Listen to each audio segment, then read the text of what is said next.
Hi Foundations class, this is Virginia, and I am going to introduce the last and next project, color. And part one of this project is to make a color wheel, which I have completed here in one example. After you make the color wheel, we're going to explore tints and shades of one color or one hue, which is another word for color. To make a tint, you add white to the color. To make a shade, you add black to the color. And you can make a value scale exploring the shades and tints. But first, let's start with the color wheel. So you'll need 3 colors, and those are the primary colors. Primary colors are colors that you can't create with other colors, so they're the basis of all colors. With primary colors, you can even create blacks, maroons, violets, browns, greens, intermediate colors, and secondary colors, which we're going to learn about. So I have my red here, my blue, and yellow, which are the 3 primary colors. So first, I'm going to start by drawing a circle. Kind of a wonky circle, but this will do. And then within that circle, I'll draw another circle.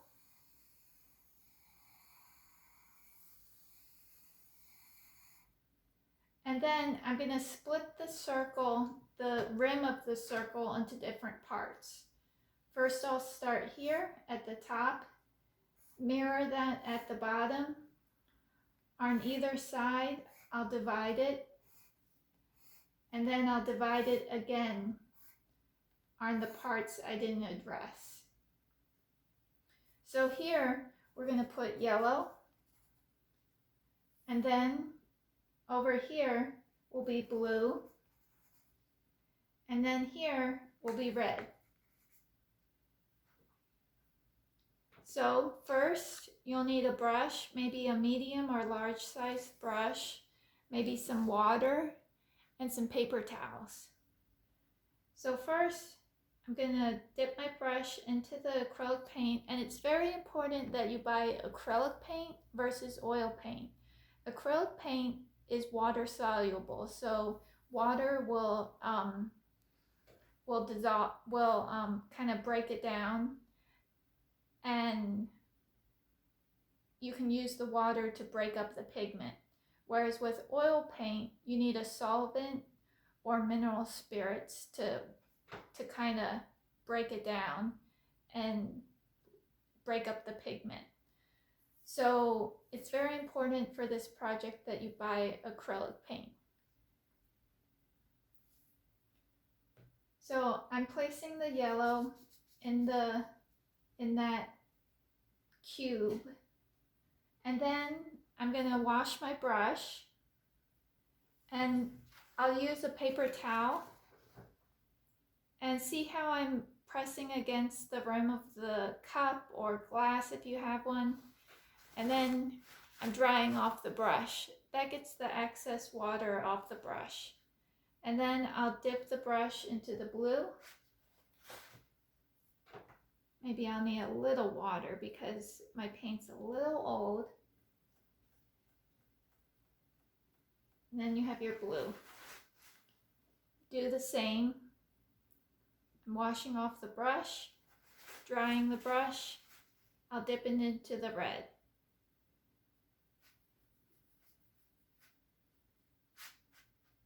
From here, since I have red on my brush, I'm going to create what's called a secondary color, which is orange, which is mixed between yellow and red. So I'll mix those 2 colors together to get an orange. and you'll need more yellow than you will red. There's my orange. Then, since I have my orange on my brush, I'm going to create what's called intermediate colors, which is the secondary color orange mixed with the primary color red. So I'm going to get like a reddish kind of orange going. So I'm going to add a little bit of red to that orange that I just made. And you can see it's a little deeper red. And then since I have that reddish kind of orangey color, I'm gonna get that next intermediate color between the yellow and the orange, which will be like a yellow kind of orange. So I'm mixing some yellow and what's on my brush.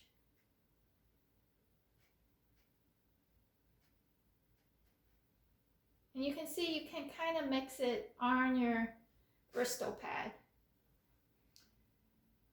Next, I'm going to wipe off my brush in the water and use the paper towel to get off that reds and yellows, because we're going to move on to the green, which is another secondary color.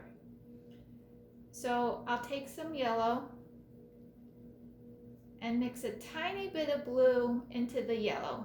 Note that I put a tiny bit of blue into the yellow because blue is more saturated, so it'll go longer. It wouldn't make sense to put a little bit of yellow into the blue because it would take longer to mix. So I'm adding the blue slowly into the yellow to get a secondary color of green.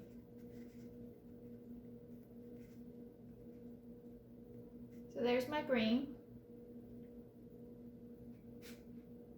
And since I have my green on my brush, I'm going to get that intermediate color by adding a little bit of yellow to that green. So now we have some kind of like a lime color. Since I have that lime color, I'm going to backtrack and add some more blue to that lime to get a deep kind of greenish blue. Looks like I need some more blue. So sometimes you can actually see, if you do it quick enough, you can mix on your Bristol pad. Acrylics dry very, very quickly, so you have to be quick if you're going to do that approach. Next, we're moving on. So I'm drying my brush, I'm wetting my brush in the water and then drying it on the paper towel. Next, we're going to get a secondary color of purple, which is mixed between the red and blue. I might need to get out a little more blue since I used a lot of it, mixing that green color.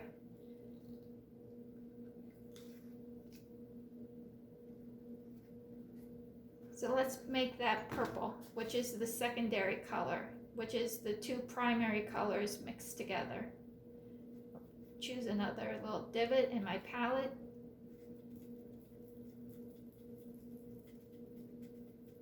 And it may take a minute or two to get the right ratio. So that's a nice deep purple. And then let's make that intermediate color the primary color with the secondary color to get that kind of bluish purple.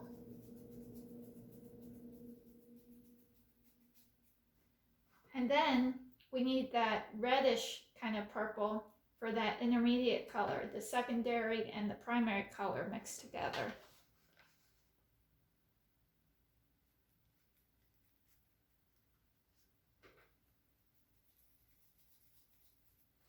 So there's your color wheel. Good job. So after that, on your Bristol pad, you'll want to block out 2 sets of 7 blocks. And this is going to be the tints and shades. So this step is very important for your project because this step will be your guide for part 2 of this color project. This is just part 1. So I made 2 rectangles and I'm splitting them into 7 blocks. 1, 2, 3, 4, 5. 1, 2, 3, 4, 5, 6, 7. And then again, 1, 2, 3, 4, 5, 6, 7. Yep, okay.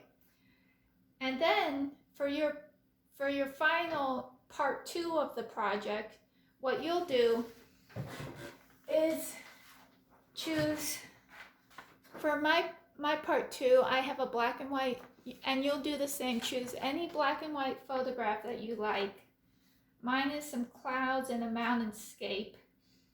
And you're going to transform this photograph using a monochromatic color palette. And when I say monochromatic, it means using one hue or one color. Same hue and color can be interchangeable as words.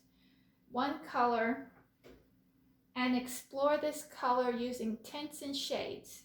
And what I mean by that is, by tints, you add white to it. Shades, you add black. So and you can choose any color that you like.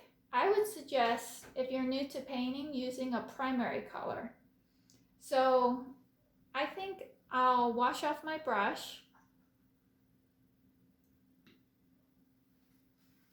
dry it with the paper towel. And when I say primary color, I mean one of the 3 colors, blue, yellow, or red. So I'm going to go with red again, since I did in the example earlier. And I'll start by filling in 1 block. And then I'll fill in another block for the shades. And then I'm going to add a little bit of white to that red. And then a little bit more. And kind of progress down the line. You can see how I'm kind of mixing on the Bristol pad as well. So it doesn't have to be perfect, but it should progress to something that's a very, very light pink. And then I'll move on to my shades, where I add a little bit of black to that red. Now I made the mistake of not washing off my brush, so there's a little bit of white in there. So I'll backtrack.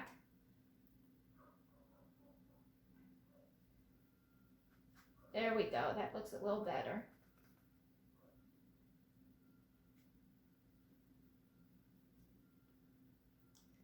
And then we'll get darker and darker until we reach a black. So we have, where's my pencil? Where's my pencil? Okay, well, tints and shades.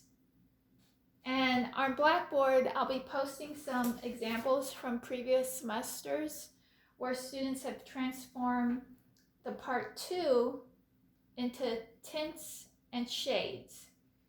And when you do this, you'll use a second piece of Bristol pad paper, and the composition or size of the paper should be about 8.5 by 11. And the black and white photo should also be about 8.5 by 11. That way it'll be easier to draw and get the proportions correct on the Bristol pad. And I'm going to do a second video about how to transfer this composition or drawing onto the Bristol pad using some drawing method called a grid. Now, using a grid isn't necessary. It'll just help you guide the specific proportions onto your final piece.